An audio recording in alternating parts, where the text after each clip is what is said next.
So in this series, we've covered a pretty broad variety of automotive brands, right? Plus Puma. But you know what I haven't turned into an F1 team yet? A pre-existing customer team, like Prema in Formula 2 or Rowe in DTM. So back to the United States we go. About 15% of you watching are beautiful American people. I know I've already done Ford, but that's not enough. You deserve more.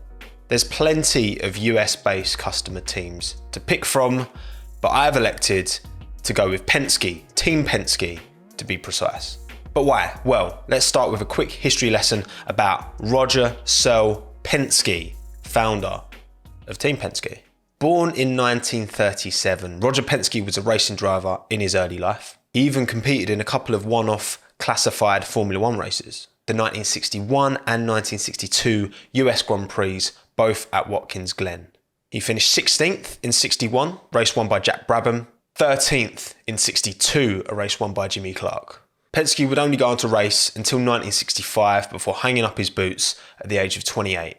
And just 1 year later, in 1966, his very own team, Team Penske, would make its motorsport debut at the 24 Hours of Daytona. And then in 1968, they'd go on to join IndyCar, the series they're most synonymous with nowadays. The Penske name would briefly join Formula 1 as a team in 1974 with the Penske PC1. They'd only remain in the sport until the end of 1976 though, where they sold off the team and the chassis, the PC4, with the team rebranding as the ATS Racing Team.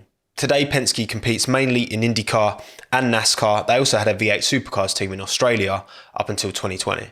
So they're a customer team, fair enough. But the reason I picked Penske specifically is that there is way more to the Penske name than just that racing team. They are huge. And that makes the return way more likely because they've got more money to spend and more services to market. 3 years after establishing Team Penske, Roger Penske would go on to establish the Penske Corporation, a transportation services company, in 1969. 52 years later, in 2021, here's all of the brands under the Penske umbrella. I'm going to try and do this in one breath. Penske Automotive, Penske Truck Rental, Premier Truck Group, Penske Truck Leasing, Penske Vehicle Services, Penske Logistics, Penske Motor Group, Team Penske, Ilmore, Detroit Grand Prix, Car Shop, and Penske Entertainment. Consolidated revenue is $32 billion spread over 3,200 locations with 56,000 employees worldwide. Penske Entertainment literally owns the Indianapolis Motor Speedway and literally owns the IndyCar franchise. Penske Automotive Group is a publicly traded company under PAG on the New York Stock Exchange, if you want to check yourself. It's ranked 143rd on the Fortune 500 list, with a market cap of $8.4 billion. Penske are bloody massive. And given the growing appetite for Formula 1 in the USA, it makes perfect sense. Penske are also already joining WEC and IMSA from 2023 in collaboration with Porsche Penske Motorsport. So like I always do with this series, I'm going to go through all the fundamental parts that make up a racing team, your engine, your team principal, your drivers, and then I'm going to have a go at designing the team overalls and the car livery. Let's start with the power plant. What engine are we putting in the Team Penske Formula 1 car? As we know, the new engine regulations are coming in 2025, maybe 26, they might push it back, we're not sure yet. But Penske typically operate as a customer team. Typically, they buy an engine from someone else, they don't build their own. Granted, they do own the company Ilmore, an engine manufacturing company, that's literally what they do, although they do supply F1 and IndyCar, but they don't develop whole power units. So if they do go down the customer route, they've got Mercedes, Renault, Ferrari, and Honda/Red Bull powertrains to choose from. Honda are one of the two suppliers of engines in IndyCar right now, but they don't supply any of the Penske teams. They run Chevrolets. Penske do have a indirect relationship though with a certain engine manufacturer, and that's Ferrari, because Penske, they run Shell sponsorship on a lot of their IndyCars. There's clearly a relationship with Shell there, and we all know Shell are the fuel and lubricant supplier to Ferrari, as well as one of their most iconic sponsors. There's a pre-existing relationship there, it makes sense. Plus, there's also something very romantic about bringing the Italians and the Americans together. So the 2022 Team Penske Formula 1 car will be powered by a Ferrari engine. Now for team principal, who is leading the line? Now I'm taking Otmar Safnauer off the table straight away. Yes, he is an American team principal, but he's a Ford guy and I've already given him to Ford. So not for Penske, but it's fine because Penske already have someone in their ranks at Penske who I think could do the job very well. Tim Cindric is the current president of Team Penske. He's been with the team since 1999 and his stint has brought over 300 race wins, 19 season championships, 8 IndyCar 500 titles, 2 Daytona 500s and 1 12 Hours of Sebring, all included in that. Tim's current role at Penske is pretty overarching. He oversees the IndyCar, the NASCAR operations. He's also overseeing their transition to WEC and IMSA from 2023. But it would make sense for him to, if they're going to get into Formula One, move that focus because F1 is the most global of all the motorsports and putting himself at the center of that. He knows how to delegate. He knows how to build successful racing teams for his years of experience in the States. Why can't he do it in Formula One? So the Team Penske Formula One team will be headed up by team principal Tim Cindric. An all-American team requires an American driver, right? Correct, it does. We need an American driver in Formula One. I think it will be great for the sport. And there is someone currently in IndyCar who I think would be a perfect fit. I've gone for 21-year-old, 6-time IndyCar race winner, Colton Herta. He finished 5th this year in IndyCar, won the final 2 races of the season. He isn't racing with Penske. He's racing with Andretti, and that's a Honda Power car. He's the youngest person to ever win an IndyCar race at 18 years and 359 days old after winning at COTA in 2019. Back in 2015, he was racing British F4 alongside his teammate Lando Norris. Colton finished 3rd and Lando won, obviously.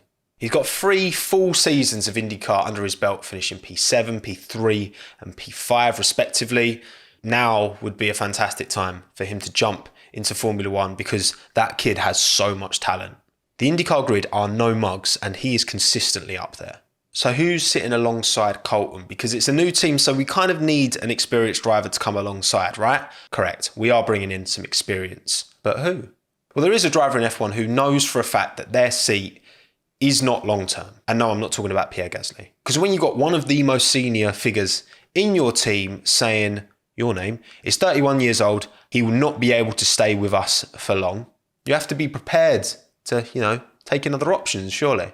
I'm of course talking about Sergio Perez, a Mexican driver at a North American team. Over 10 years experience in Formula One, not having the best time at Red Bull right now, but we know Sergio, we saw it last year, he is one of the most consistent, one of the most dependable drivers. He massively exceeded expectations during its time at Force India, and I feel like a David versus Goliath team coming into a smaller team and building that up works for Sergio. He's proven it. With the team being based in America, he'd be much closer to home in Mexico.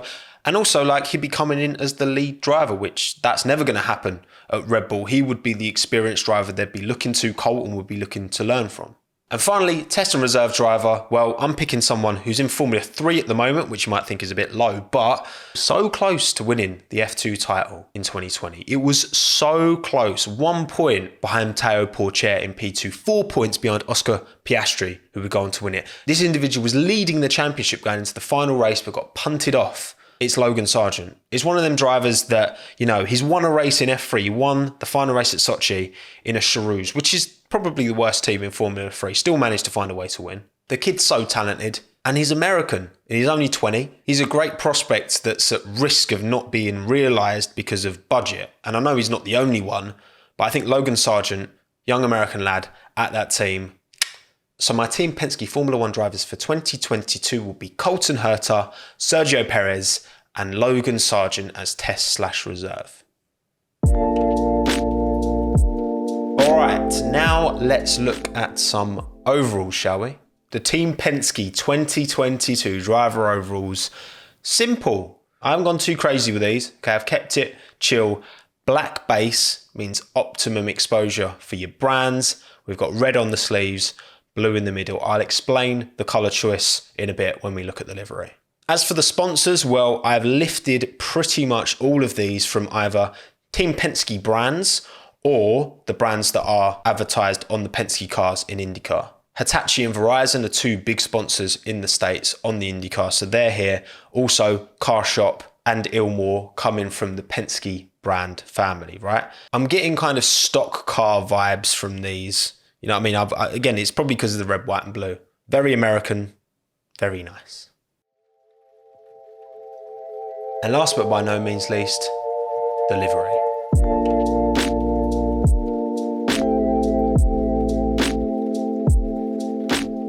Here we have it, the Team Penske Formula One car. Surprise, surprise, on the colour palette, it's red, white and blue. Who would have guessed? Well, it's not the same look. We've got a bit of US flag going on here, right? But it's not exactly the same shades. You know where I got the shades from? The red comes from the Team Penske logo. It's their official logo on the nose here. It's a little red line. And then the blue comes from the overall Penske Group logo. That's where the blue comes from. That's where the red comes from. We've got a white base. This livery is very much inspired from their 1974 5.6 Formula One cars. They had the red top, they had the white kind of base, they had the blue sides, the blue on the front wing. It's an homage to that, basically. I've kept shell in full colour here. They like to be on full colour in the Ferrari, so I think that kind of makes sense. Again, car shop Pirelli. Front wing's got a bit of white running through it, but it's all white and blue. I've not put any red on that. Kept the red just at the top over the halo. Just nice and clean, just a nice kind of clean section here with the wings as well. And then I've incorporated a bit on the rear wing too. Got a big shell on the side, Hitachi on the back, and then again from the top angle you can see the Hitachi logos. You can't really see them from the side, which is kind of nice about this kind of new 2022 car.